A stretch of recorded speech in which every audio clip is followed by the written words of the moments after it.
a deletéria guarda unilateral, onde um dos ascendentes eclipsa toda a convivência com o menor, esfarelando com o distanciamento físico, quando não com ações de alienação parental, o natural desejo da criança e do adolescente de conviver com o outro ascendente. Nessa modalidade, acaba afastando a convivência com o filho.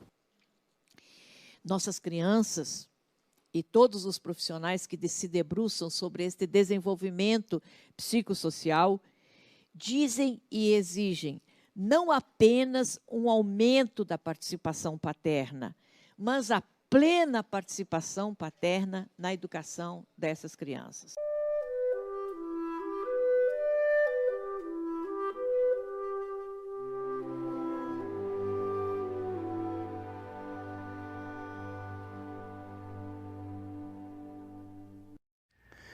Inscreva-se em nosso canal, aqui logo abaixo do vídeo, para marcar posição contra a alienação parental e a favor da guarda compartilhada. Clique em gostei e ajude a divulgar o vídeo e o canal com seus amigos e redes sociais. Comente, deixe sua opinião e faça pergunta. Ressalto aqui que falo da participação paterna apenas por ser a diferença de gênero, a situação mais usualmente apresentada na hipótese de não aceitação da guarda compartilhada. Mãe que quer a guarda exclusiva, com meras visitas ou algumas visitas paternas, pois atribuem aos homens, entre aspas, essa expressão eu encontrei num processo, incúria nata para cuidar da prole. É uma infeliz expressão, né? É uma infeliz expressão. No palco da vida, onde o filho ou os filhos vislumbram a ruptura do relacionamento de seus ascendentes, quase sempre não desejada pelas crianças, que se pergunta qual a fórmula que melhor atende aos interesses dos filhos. Esta é a nossa prioridade máxima e primeira. Note-se que o questionamento é exclusivamente quanto ao melhor interesse dos filhos, e não e nunca a um pseudo-direito dos ascendentes ficarem com os filhos. É essa visão, principalmente, que o magistrado deve ter. Esse consenso para a guarda compartilhada não é necessário. Ele deve ser obrigatório quando atende o melhor interesse dos filhos.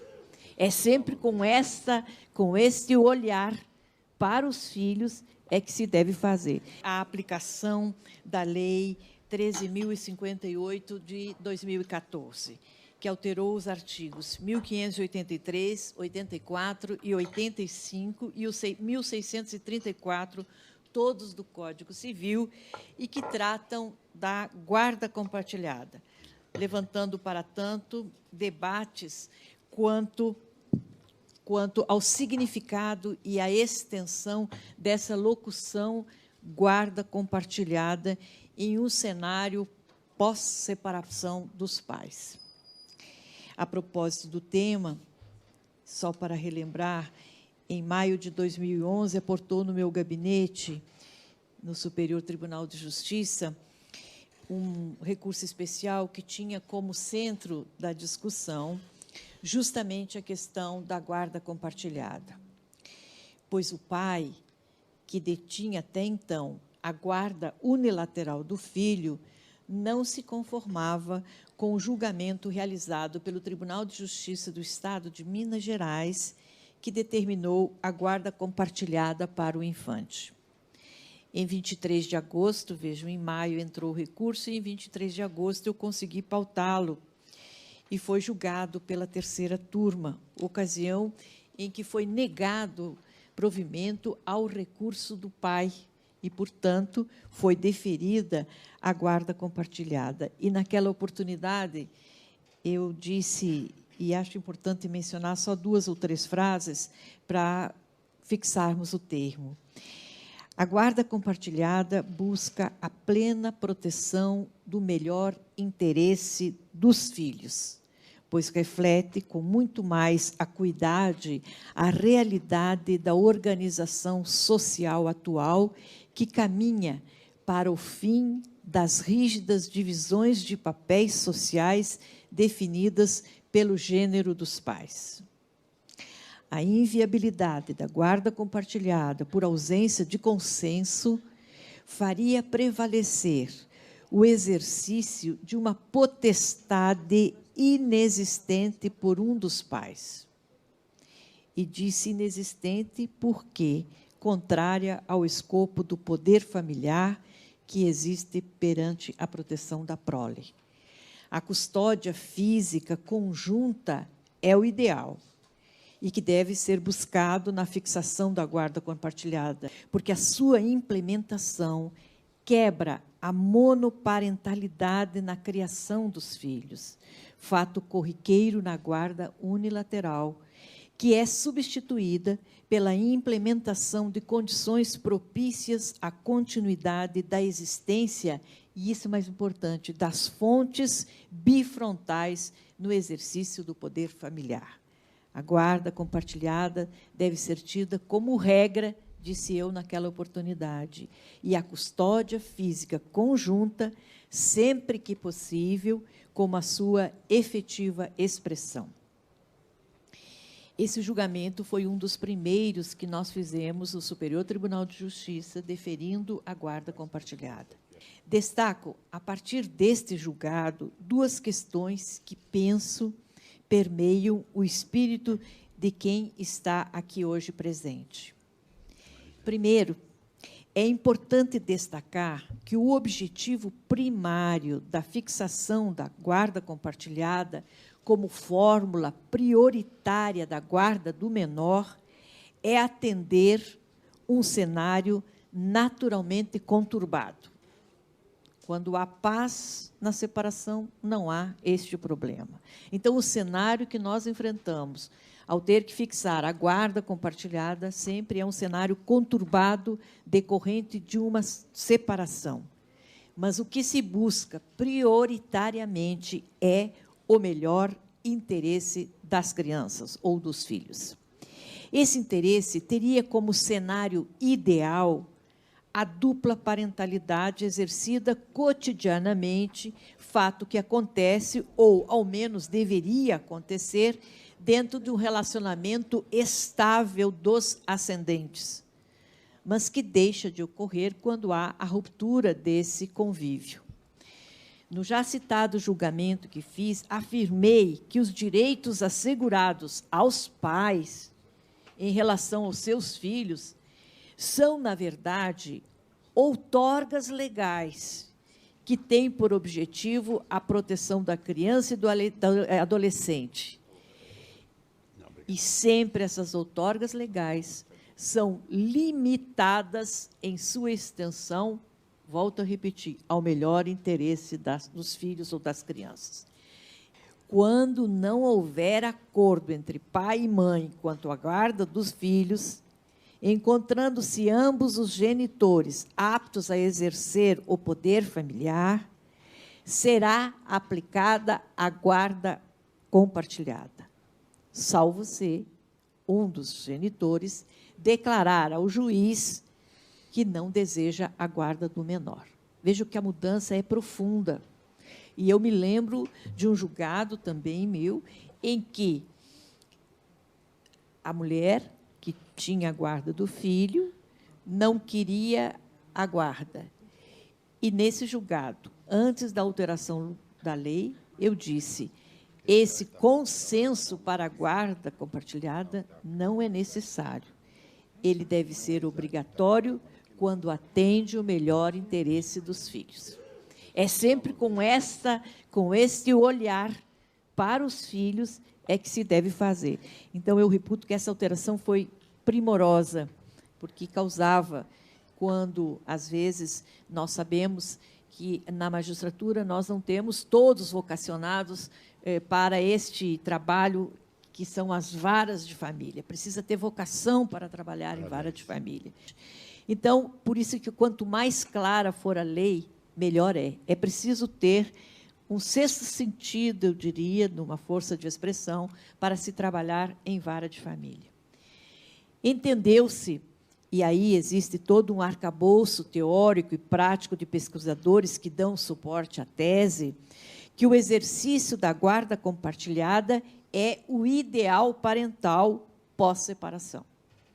E nessa linha de pensamento, sendo o melhor interesse do infante, resguardado, ainda que em tese pela guarda compartilhada, difícil se admitir que exista uma outra fórmula para o cuidado da prole em um cenário de separação do casal. Sob esse diapasão, não haveria maiores debates e nem ao menos tanta resistência à implementação da guarda compartilhada se os fatos da vida não fizessem exsurgir com mais frequência do que seriam desejáveis situações limítrofes de resistência real ou resistência construída à guarda compartilhada.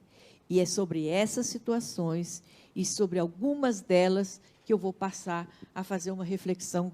A primeira reflexão, sem dúvida, diz respeito à inexistência do consenso entre o ex-casal, fato corriqueiro, e que, por certo, foi o grande motor atrás dessa alteração legal.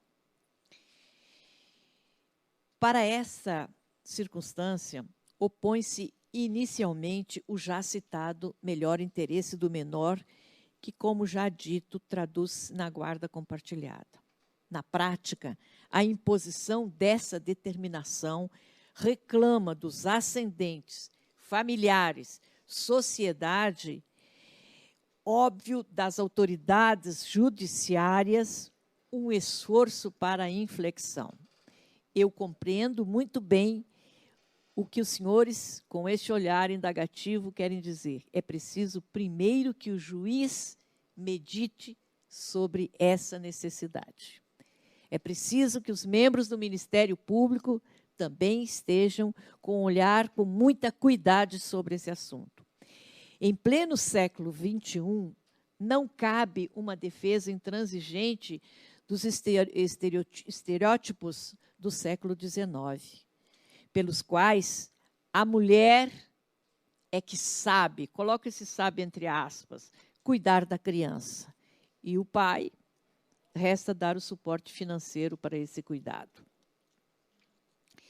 Nossas crianças e todos os profissionais que se debruçam sobre este desenvolvimento psicossocial dizem e exigem não apenas um aumento da participação paterna, mas a plena participação paterna na educação dessas crianças. Mas a situação também serve para quaisquer casais, onde um dos ascendentes se veja alijado ou em risco de ser da gestão sobre o desenvolvimento do seu filho, circunstância extensiva, por óbvio, aos casais homoafetivos.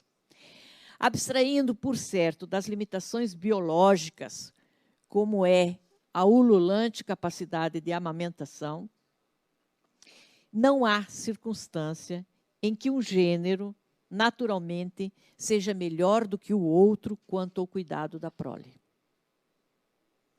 O que há, e isso é saudável e desejável, são as distinções fixadas pelas variações socioculturais de cada ascendente, que, frise-se, são fundamentais para uma completa formação da própria criança ou adolescente, que receba uma dupla gama de valores e conceitos sociais que lhe proporcionará uma síntese de sua própria visão do mundo. Nessa toada, a maior parte dos conflitos só existirá se a mãe, quem até então usualmente detinha a guarda, não quiser que o seu ex-parceiro exerça plenamente a sua parte na criação do filho comum. Reforçando que não estou excluindo outros tipos de arranjos familiares, notadamente as relações homoafetivas, mas apenas me concentrando nessa querela usual. Mesmo porque o debate sobre a inépcia ou o revés, a alegada supremacia de um gênero sobre o outro, só existirá em prévias relações heterossexuais. E eu pergunto, qualquer um dos ascendentes tem esse direito? É razoável excluir da criança o direito de ter uma visão bifrontal da vida? É salutar se excluir o peculiar sistema de freios e contrapesos parentais que são exercidos na criação da prole, onde a atuação conjunta dos ascendentes impede que, no recesso do lar, idiosincrasias pessoais sejam inculcadas nas crianças sem que haja nenhum contraponto? As respostas desse questionamento dizem, por si sós, da convivência de se fixar a obrigatoriedade da guarda compartilhada. Daí o meu chamado intenso ao Ministério Público, aos advogados, aos mediadores, aos juízes da inflexão comportamental. Devem existir concessões mútuas. Exige-se intenso trabalho de acompanhamento da estrutura parajudicial que dá suporte ao julgador. E aí lembro o trabalho das ilustres psicólogas, que são fundamentais. Sempre defendi que o juiz de família precisa trabalhar com a multidisciplinariedade, sob pena de não julgar bem. Esse trabalho de acompanhamento da estrutura parajudicial que dá suporte ao julgador, numa linha limítrofe, orientá-lo quanto à necessidade de uma imposição qualquer que se faça necessário. Mas, antes de tudo, a guarda compartilhada exige uma mudança no egoísmo de se ignorar a percepção, tanto empírica quanto cientificamente comprovada, de que é melhor para os filhos que eles desfrutem, nos limites do possível, de ambos, da convivência de ambos os ascendentes na sua plenitude. Amar é uma faculdade, mas cuidar é uma obrigação. Na verdade, a força transformadora da inovação legal está justamente no compartilhamento da custódia física, por meio da qual ambos os pais interferem no cotidiano do filho. Porquanto entendo que a custódia física não é apenas um elemento da guarda compartilhada, mas é a própria essência do comando legal. Esta é a diferença. É a essência. Não pode existir guarda compartilhada concreta se não houver esta convivência. Já é possível se vislumbrar que, quanto à matéria chegar aos tribunais, ocorrerá de regra uma sôfrega busca de um dos ascendentes pelo direito de partilhar a intimidade e os cuidados com seu filho em igualdades de condições com o seu ex-companheiro, e caberá ao julgador, auxiliado por um corpo técnico especializado, dosificar este elan, pensando, em primeiro lugar, no bem-estar do menor. Para isso, não há fórmulas fechadas, mas reputo como princípio inafastável a custódia física conjunta como expressão indissociável dessa nova realidade. Somente essa situação permitirá a ambos os genitores vivenciarem e, por conseguinte, interferirem nas relações sociais do infante em ambientes tão diversos quanto a própria casa, espaços públicos, escolas, atividades religiosas e tantos outros aspectos da vida de qualquer pessoa. Na verdade, é apenas o que tem de ser feito porque é certo e porque é o melhor para os filhos.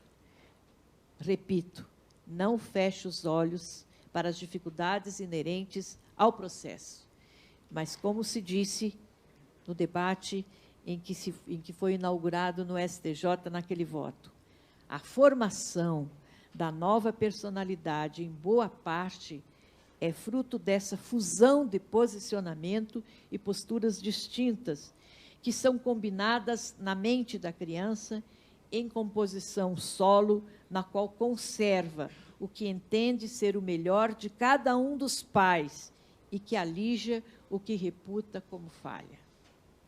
A ausência de compartilhamento da custódia física esvazia o processo, dando à criança uma visão unilateral da vida, dos valores, das regras de conduta e de todas as demais facetas do aprendizado social.